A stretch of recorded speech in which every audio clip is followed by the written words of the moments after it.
Hey guys, I just wanted to give you an update. I should definitely call my channel Last Minute Racing because here I am Thursday before I drive tomorrow, still installing all the suspension components for the Evo 10 brakes.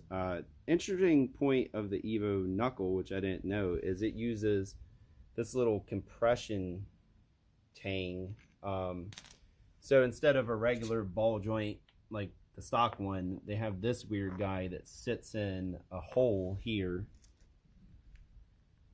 and then the bolt kind of secures it in, which is stupid in my opinion.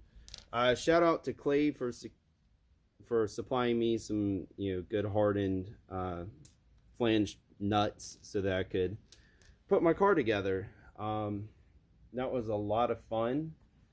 So the only other thing I did of note is I marked. I'm not sure if you can tell.